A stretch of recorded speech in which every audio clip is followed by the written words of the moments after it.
Welcome to the Wildcraft Cottage.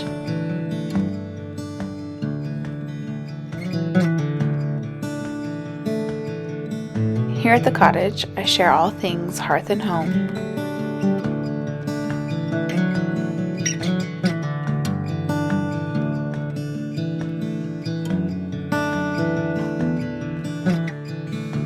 Whole foods cooking.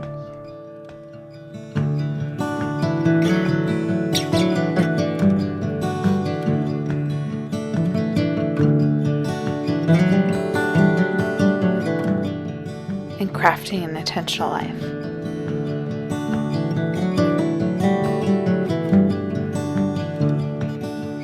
I'm so happy you're here.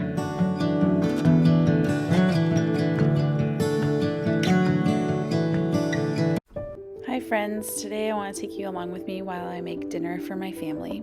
The first time I had this meal was at my Aunt Mary's house, which is why we call it Aunt Mary's Italian gravy. And we all loved it so much that I shorthand wrote it on a piece of my Uncle Tom's stationery. This is still the recipe I follow today, but because I shorthand wrote it, it never really turns out the same, and it never is as good as my Aunt Mary's. This recipe has become a staple in my house, and I always have it in the freezer on hand for when I need to put a good nourishing meal on the table, but maybe don't want to cook.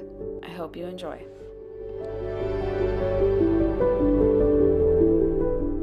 Look how much bigger this homegrown onion is on the left. But the thing about homegrown onions is that they are dirty, because real food comes dirty.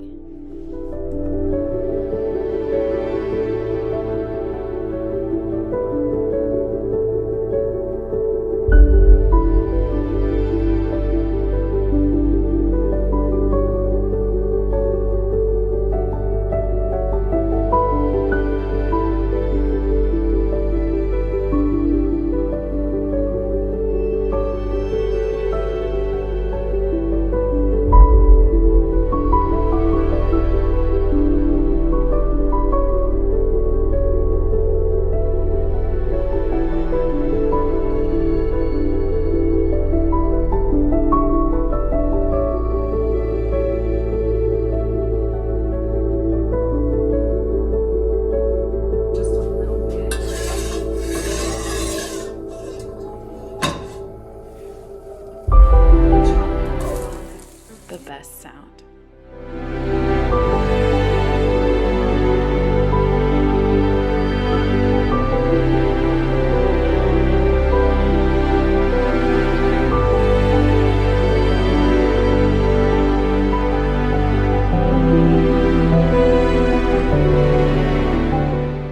At this point, I think the homegrown onions inspired me or something, and I decided that I wanted to start talking to you instead of having you just watch me cook dinner.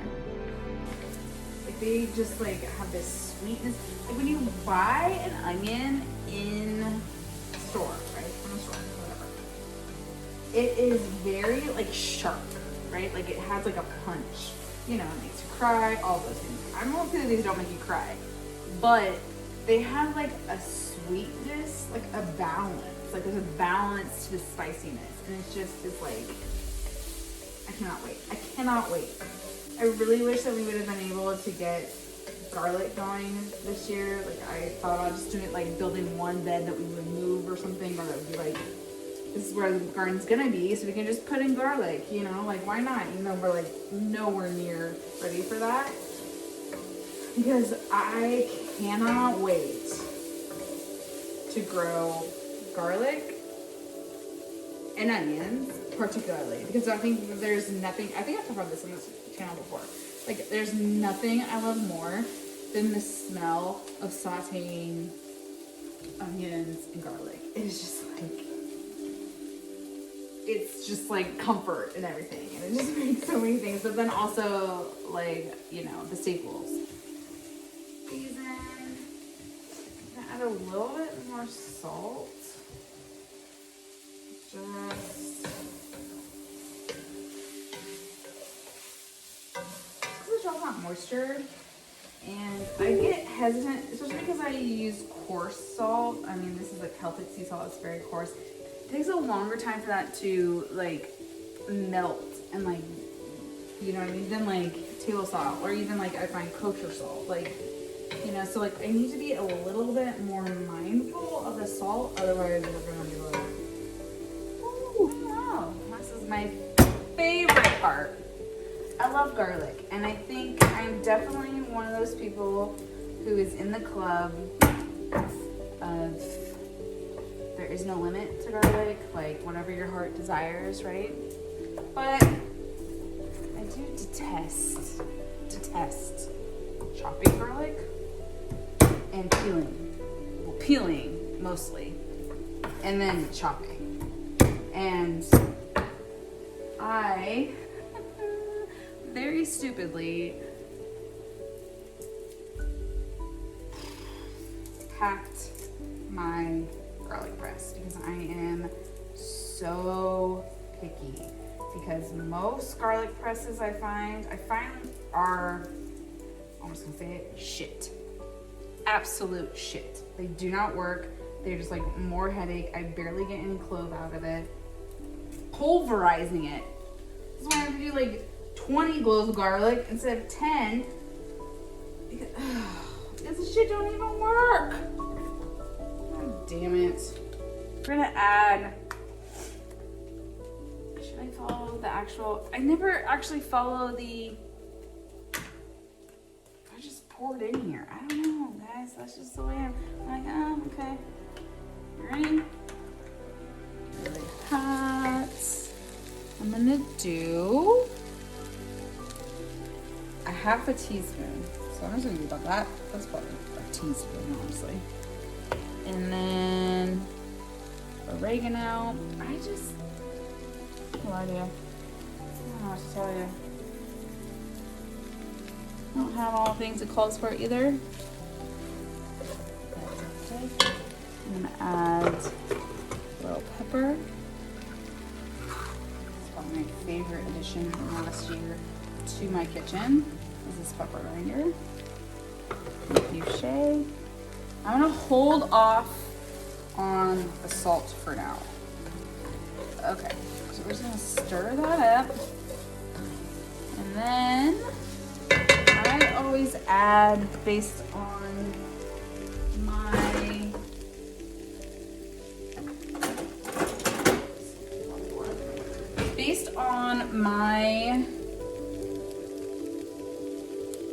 experience cooking.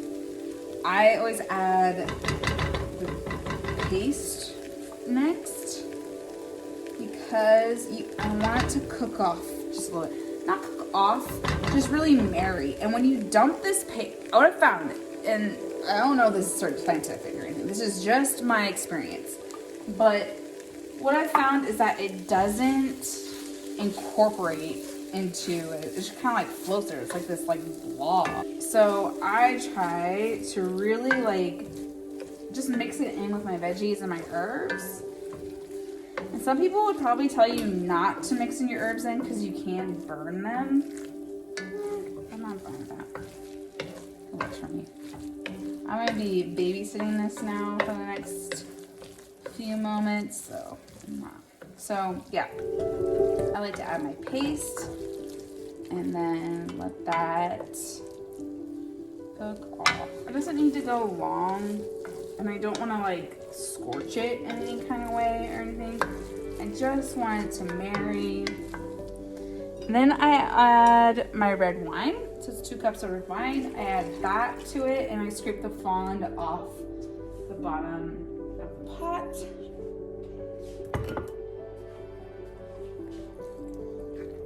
So if you don't know what fond is the brown bits that are on the bottom of your pan. So just be patient. You'll notice that the paste starts to dissolve.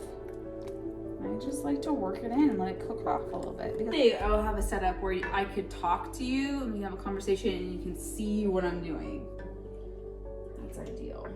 But for now, I don't know. I've toyed with the idea of doing like, you know, those kind of like,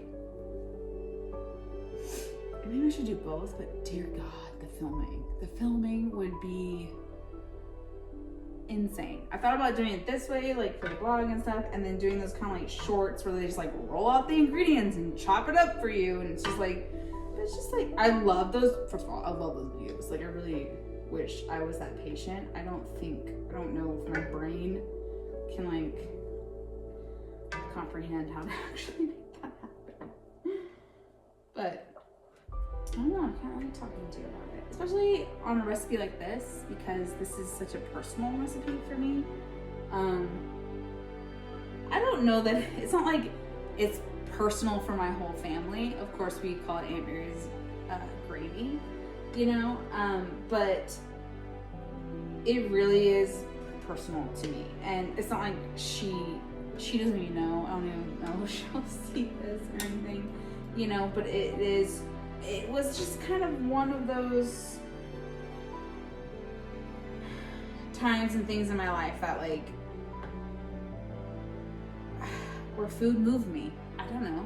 And it's so simple, and it's so inexpensive, and it's so just good, nourishing food, you know, which is the best food, I think. And I just love her so much, so it makes it even better. And I don't know, it has become like such a staple in my life, and I don't think I'll ever stop making it. And every time I'm like, oh yeah, I'm making Aunt Mary's gravy, everybody's like, they love it. My whole family loves it, you know? Like, everybody's like, yes. 8 ounces. It calls for puree. I always like to use crushed, since it is beautiful. I am also gonna add, and this is not called for in the recipe, but I'm gonna add a 15-ounce count of tomato sauce, just because I need to use it up. It's been in my pantry for a while. So let's stir this up. I'm gonna add a quart of stock and let it reduce down a little bit.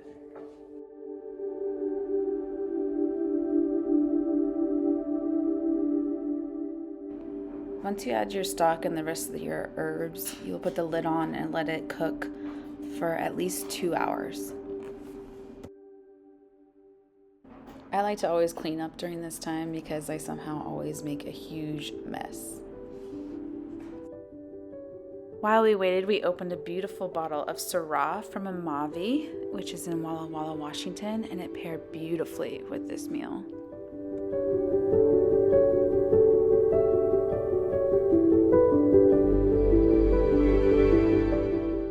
My favorite way to eat this is over creamy polenta, but we couldn't find any in town actually, and so we had it over pasta, which also is a wonderful option. Hope you enjoyed this recipe, and if you're interested in reading more about why I love this recipe so much, please head over to the blog.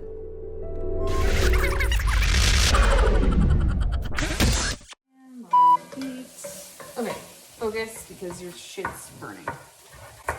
I need to get these in, because we are actually gonna eat this for dinner, and at this rate we're gonna eat at like 9 o'clock. Every time. I make such a mess. You should see the flour when I'm done. I just like need to accept that this is the way I cook, and that this is the way it's gonna be, and I am standing. What? I've been standing for 12 hours at this point. Oh my God. I don't even, these instructions like don't even, I need to stop looking down because it gives me like such a double chin. I swear I'm not that bad. Like this work? Is this plattering? Now I just look old and like I can't read. What a flame. Okay.